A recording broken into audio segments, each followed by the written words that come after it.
क्या ईरान सच में अमेरिका का असली निशाना है या फिर ये सिर्फ एक बहाना है और असली टारगेट भारत है? क्या डोनाल्ड ट्रंप एक बार फिर टैरिफ को हथियार बनाकर भारत पर दबाव बनाने की कोशिश कर रहे हैं? ये सवाल इसलिए उठ रहे हैं क्योंकि ट्रंप ने ईरान के साथ व्यापार करने वाले देशों पर सीधे 25% टैरिफ लगाने का ऐलान कर दिया है और इसका असर कहीं ना कहीं भारत पर सबसे ज्यादा पड़ता हुआ नजर आ रहा है। नमस्कार, मेरा नाम है लक्ष्मी। देखिए, पहली नजर में यह फैसला ईरान को घेरने की अमेरिकी रणनीति का हिस्सा लगता है, लेकिन जब इसकी टाइमिंग, बैकग्राउंड और भारत अमेरिका रिश्तों को ध्यान से देखा जाता है तो तस्वीर कुछ और ही कहानी कहती हुई दिखती है।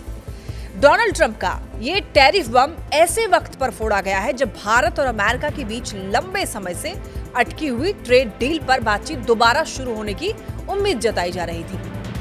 दिलचस्प बात यह है कि कुछ ही घंटे पहले अमेरिका के भारतीय राजदूत ने भारत को अमेरिका का सबसे अहम साझेदार बताया था, लेकिन उसके तुरंत बाद ट्रंप ने ईरान से जुड़े हुए इस 25% टैरिफ का ऐलान कर दिया और यहीं से सवाल उठता है कि क्या ये महज संयोग है या फिर सोची समझी रणनीति ताकि भारत पर व्यापारिक दबाव बढ़ाया जा सके। अब अगर भारत की स्थिति को समझें तो तस्वीर और भी ज्यादा गंभीर हो जाती है। अमेरिका पहले से ही भारत पर कुल 50% टैरिफ लगाए हुए है, जिसमें से 25% रूस से तेल खरीदने को लेकर जुर्माने के तौर पर लगाया गया है। अगर ईरान के साथ व्यापार करने को लेकर नया 25% टैरिफ भी जुड़ जाता है तो भारत पर अमेरिकी टैरिफ 75% तक पहुंच सकता है।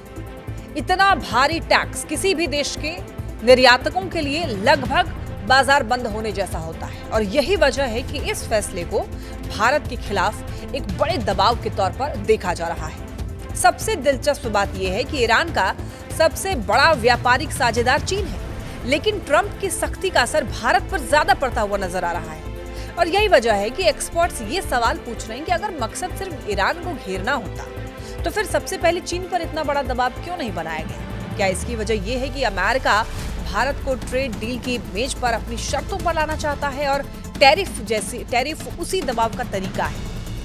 अगर ईरान भारत व्यापार की बात करें तो असलियत यह है कि अमेरिकी प्रतिबंधों के चलते भारत पहले ही ईरान से कच्चा तेल खरीदना लगभग बंद कर चुका है। 2019 में जहां दोनों देशों के बीच में व्यापार करीब 17.6 अरब डॉलर का था, वहीं 2026 तक ये घटकर सिर्फ और सिर्फ 2.3 अरब डॉलर रह गया, यानी लगभग 87% की गिरावट। इसके बावजूद भारत आज भी ईरान के टॉप 5 ट्रेड पार्टनर्स में शामिल है, क्योंकि दोनों देशों के रिश्ते सिर्फ व्यापारिक नहीं बल्कि रणनीतिक भी रहे हैं। इन रणनीतिक रिश्तों की सबसे बड़ी मिसाल है ईरान का चाबहार पोर्ट, जिसमें भारत ने भारी निवेश किया है। ये बंदरगाह भारत के लिए इसलिए अहम है क्योंकि इसके जरिए भारत पाकिस्तान को बाईपास करते हुए अफगानिस्तान और सेंट्रल एशिया तक पहुंच बना सकता है। हालांकि देखिए, फिलहाल चाबहार पोर्ट को लेकर के भारत को थोड़ी राहत जरूर है, क्योंकि अमेरिका ने पिछले साल यहां पर किए गए निवेश को लेकर के 6 महीने की अस्थायी छूट दी थी, जो कि 29 अप्रैल को खत्म होने वाली है। लेकिन सवाल यह है कि उसके बाद अमेरिका का रुख क्या होगा? इसी बीच एक और चिंता बढ़ाने वाली बात सामने आई है। अमेरिका में एक ऐसा विधेयक लाने की तैयारी है जिसमें अमेरिकी प्रतिबंधों के बावजूद रूसी तेल खरीदने वाले देशों पर 500% तक टैरिफ लगाने का प्रस्ताव है और खुद डोनाल्ड ट्रंप इसे समर्थन दे चुके हैं। अगर ऐसा होता है तो भारत जैसे देशों पर दबाव कई गुना बढ़ सकता है और ये सिर्फ संकेत देता है, ये साफ तौर पर संकेत देता है कि आने वाले समय में टैरिफ अमेरिकी विदेश नीति का सबसे बड़ा हथियार बनने वाला है। इस पूरे मामले पर अमेरिका के पूर्व deputy assistant secretary of state Evan Feigenbaum का बयान भी काफी ज्यादा अहम माना जा रहा है। उन्होंने साफ तौर पर यह कहा कि भारत पर पहले से ही 50% टैरिफ दुनिया में सबसे ज्यादा है और अब इसे 75% तक ले जाने की बात हो रही है, जिससे ऐसा लगता है कि दोनों देशों के रिश्ते में तनाव बढ़ाने के लिए शायद कुछ भी बाकी नहीं छोड़ा गया है। और ये बयान दिखाता है कि अमेरिका के अंदर भी ट्रंप की टैरिफ नीति को लेकर सवाल उठ रहे हैं। तो आखिर निष्कर्ष क्या निकलता है? देखिए, तस्वीर तो यही कहती है कि ईरान इस कहानी में सिर्फ एक बहाना हो सकता है, जबकि असली मकसद भारत पर दबाव बनाना है ताकि वो भारत अमेरिका ट्रेड डील पर अमेरिकी शर्तों को मानने के लिए मजबूर हो जाए।